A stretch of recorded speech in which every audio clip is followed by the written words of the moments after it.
Lawyers for Ripple have responded to the Securities and Exchange Commission after it refused to allow them to investigate whether SEC personnel were authorized to buy XRP while the SEC was investigating Ripple for securities fraud.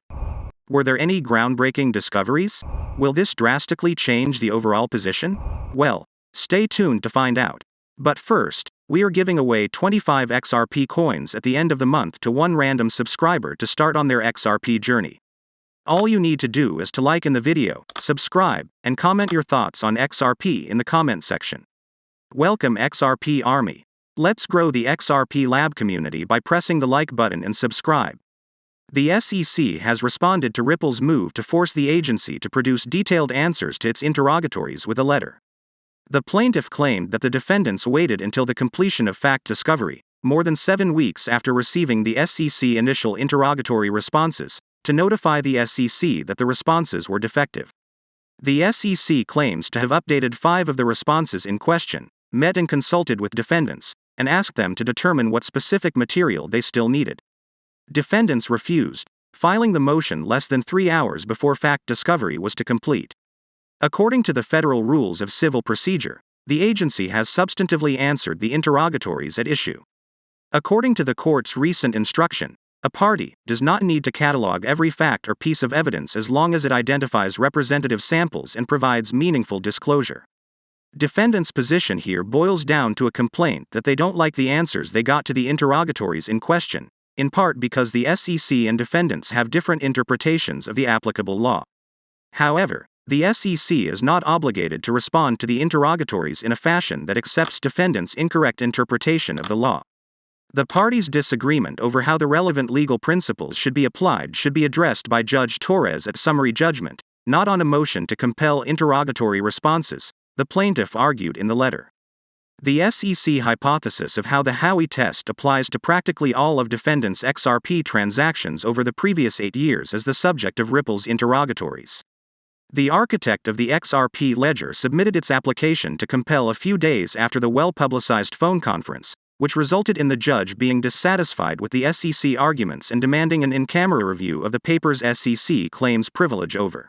This move, like many others before it, aims to bolster Ripple's contention that the SEC failed to provide adequate warning that XRP may be constituted security and thus fall under the regulator's jurisdiction.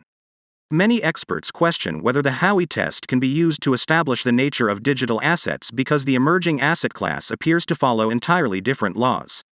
While SEC Chair Gary Gensler maintains that Howey works for crypto, a number of experts, including those at Rutgers Law School and the American Enterprise Institute, have stated that digital assets require a different approach. The SEC versus Ripple litigation could be the most serious threat to the Howey test's validity. The banking watchdog previously stated as much to the court, warning that a Ripple victory on the fair notice defense would render it worthless. That's why, according to many legal experts familiar with the XRP legal battle, a Ripple victory on summary judgment on that defense might save the industry from the SEC. According to the defendants, the agency responded deficiently or unlawfully to various questions posed by Ripple and Chris Larsen. Ripple's move to compel responses to interrogatories has recently been the subject of an analysis by attorneys Jeremy and Hogan. The XRP-friendly argued that the pleading is crucial, claiming that the SEC will write on oath, which will have a formal effect and cannot be disregarded like Hinman's 2018 speech. Mr. Hogan published a video in which he says, "What we can see here in Ripple's motion to compel answers or better answers to its interrogatories is the SEC lawyers really struggle to lay out the entirety of its case with any specificity."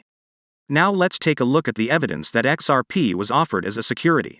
These public statements included, but are not limited to, promises to and discussions of Ripple's own incentives and plans to create an active and liquid trading market for XRP and to develop and foster uses for XRP. Ripple's and its affiliates, agents, and executives' incentives to build an ecosystem that utilized XRP and to be a good steward of XRP.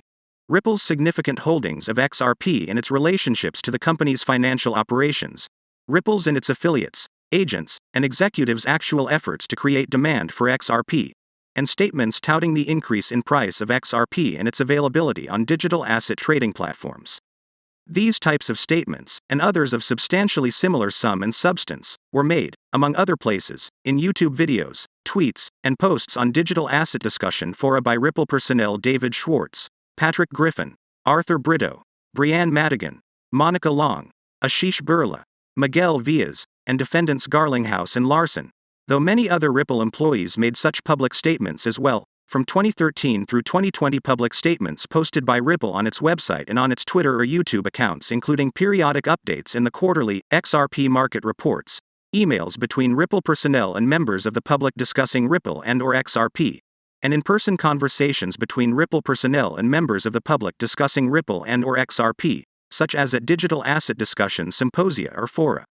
In addition, the economic reality of Ripple's holdings of XRP, Ripple's incentives with respect to XRP, Ripple's offers and sales of XRP including, on occasion at a discount to market prices, the lack of uses for XRP, and Ripple's case document 326-1 page 11 promises to create uses for XRP, and of XRP itself and its relationship to Ripple, all created in XRP purchasers a reasonable expectation of profit from their purchase of XRP.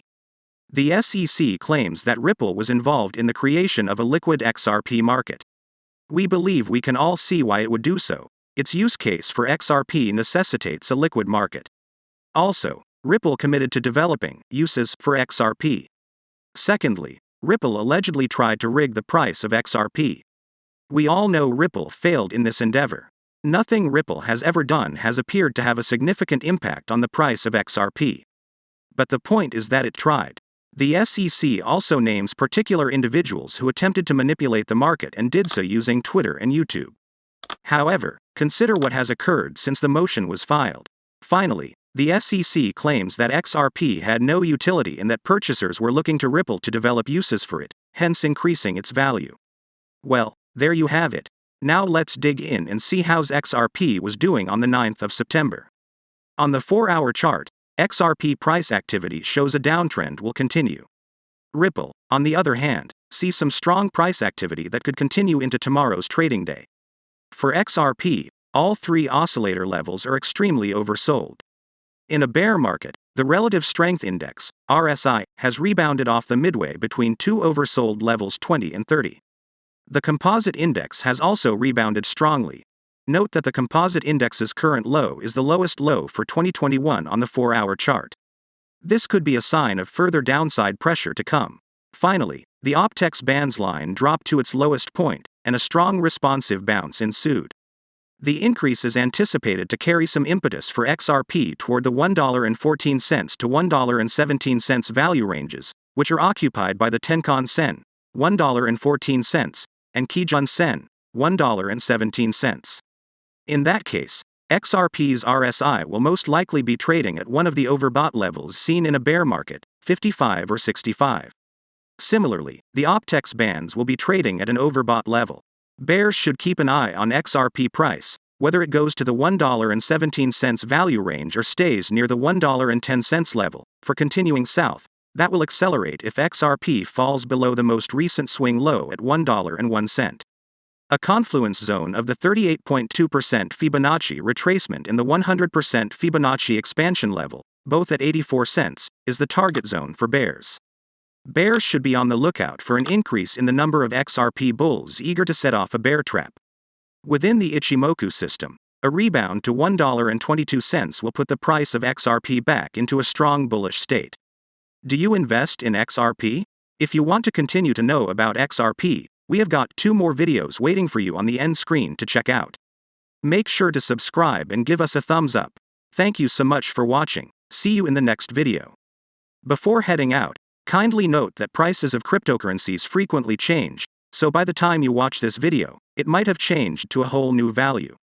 The information provided in this video does not constitute investment advice, financial advice, trading advice, or any other sort of advice, and you should not treat any of the content as such.